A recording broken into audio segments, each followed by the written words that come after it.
Well, good morning. It's been over a week since I've done a video of any kind, so I decided that this morning was a good time to do one. And while I've been doing cowboy cooking all this time, I'm going to do something a bit different this morning. It's going to be sheepherder cooking.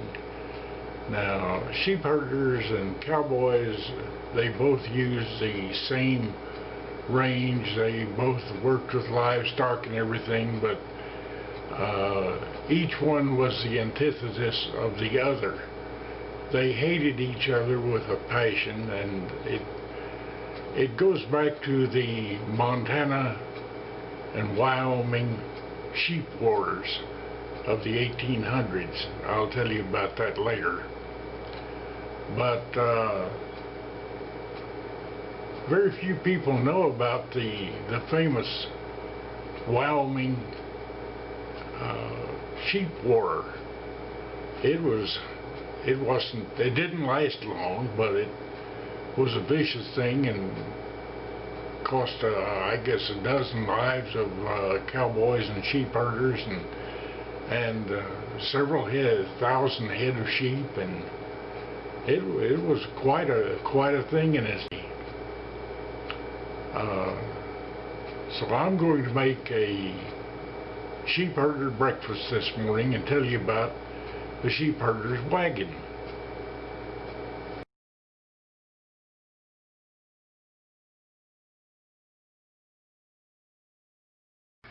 The cowboy and the sheepherder were similar in fact that they had both basic diets. They ate mostly what they had available, and at that location and time it was pretty well the same thing. But the big differences were in the way that they lived. The cowboy lived in a ranch house or something like that, line camp, and traveled from there out into the field where the cattle roamed. Where the sheepherder lived in a wagon built for living with sheep and surrounded by the flock. They tended to hang together and move together, and so he lived with his sheep. The cowboys lived separately and went out and worked with the cattle. But the difference then came down to how they cooked. When the cowboy was in the field, he had to build a campfire of some kind or eat out of a chuck wagon.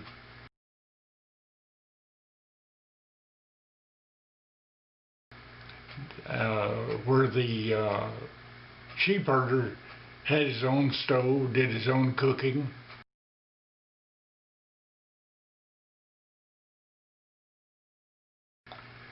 And was a little bit more refined in the way he ate in the field. So I'm going to make this breakfast this morning cook the way that a sheepherder would have in his sheep wagon. Okay, I'm going to start out with a piece of bacon here. I've got this thick sliced bacon,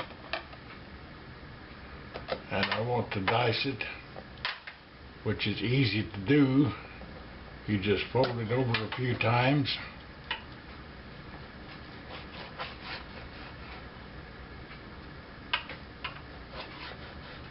Cut through it.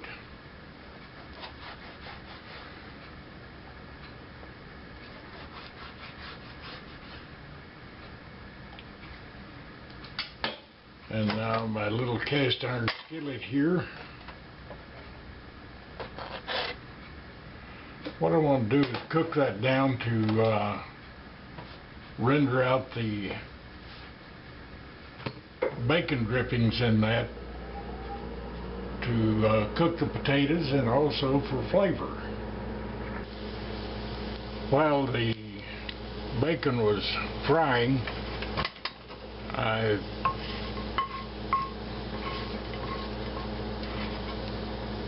peeled and diced a potato and diced an onion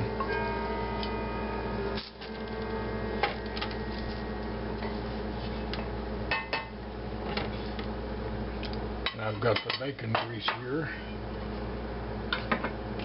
So now what I'll do is put the potato in and the onion to cook until it's done.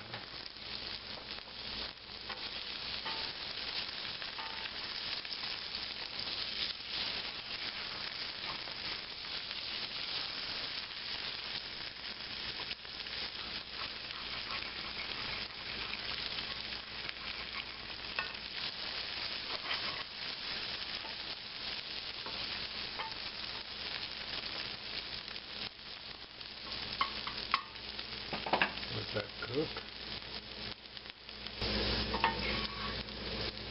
Check this here. Looks like they're done. They seem to be.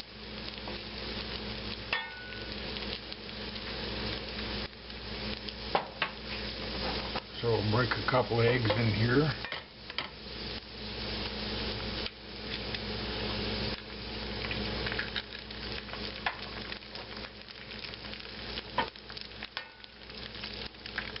And you say, wait a minute, where out in the middle of nowhere in the prairie are they going to find eggs? Well, that was another benefit of the sheepherder, is sheep and sheepdogs and chickens get along very well. And they usually had a coop of a few dozen chickens under their wagon. Chickens kept the insects cleaned up around there. They furnished eggs and an occasional fried or roasted chicken.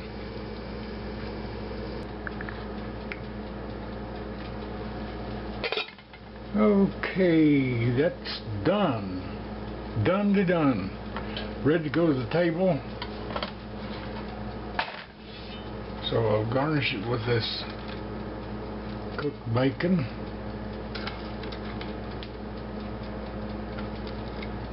Get my cup of coffee and go have breakfast. And there it is on the table.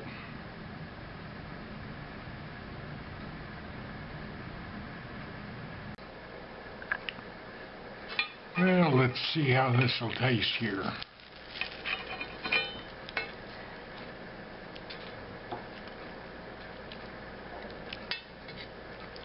Get me a bite of egg and bacon.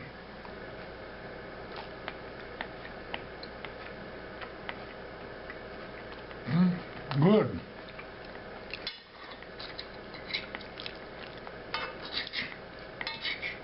This is one good breakfast.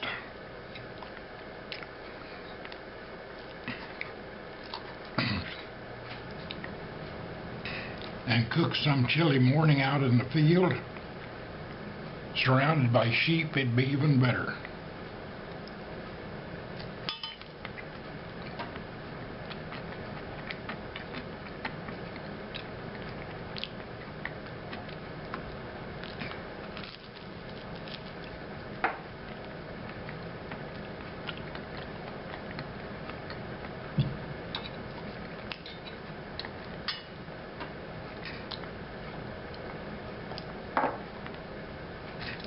And there you have how sheep herders lived. Got a quickie here.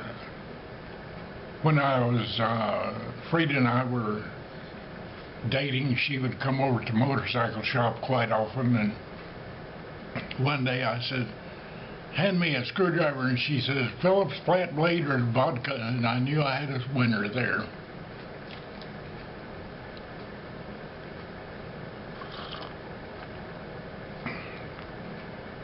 God bless America, God bless Texas, and you just can't beat a place like this.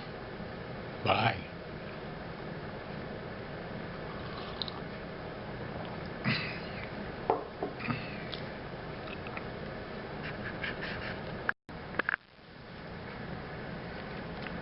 And what's toasted French bread without some grape jelly on it. If I can get this open. There it is.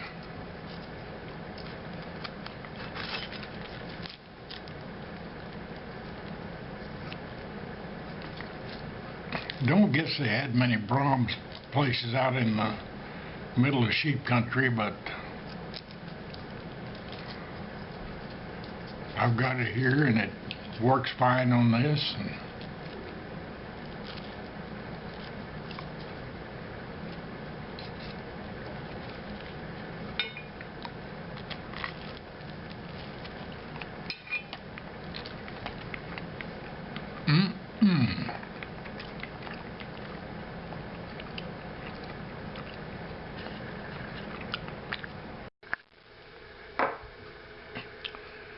You know, the main reason for the sheep war was greed. It was because somebody was getting free stuff and somebody else wasn't. And the people who weren't getting the free stuff, they wanted their share of it. And it's carried right on through today. They interviewed a lady who was in line to get a virus test, and she says, "This is my 4th time through this line." And they said, "Well, why?" She said, "They said, were you positive?" And she said, "I don't know, I haven't got the results back, but it's free, so I'm going to get mine every day that I can." And that's the way it was with that sheep war. The cattlemen couldn't eat all the grass, but they didn't want the sheep people to have any of it. The sheep people wanted at least their share and were willing to fight for it. And I just can't understand people who envy somebody else for having something. It's like my story that I tell, the 2 men walking down the road and each finds a $20 bill. Well, the next town they come to, one of them goes down to a store and comes back and he said, "Look what I found. I found a $40 Louis Vuitton wallet for half price." And he says, "Isn't it a beautiful thing? Look, it's even got a pocket for a hidden cash, big bills." And he said, "What'd you get?" And he said, "I got a $1 hamburger down at the McDonald's." He says, "That looked good. Did you get me one?" He said, "No." "Well, why not?" "Because you had a $20 bill just like I did." He said, "But I spent mine and now I don't have anything and I'm hungry and you've got money. You owe it to me." He said, "I don't owe you anything. I saved my money." And that's the way I've managed. Some people know that I was fired by Sears on my 50th birthday. Best thing that ever happened to me. I haven't worked a day since. But I've done a lot of things. And most of them made money, fortunately. And none of them were free. And by saving what you have, the old theory, if you can't afford it, you can't afford to buy it.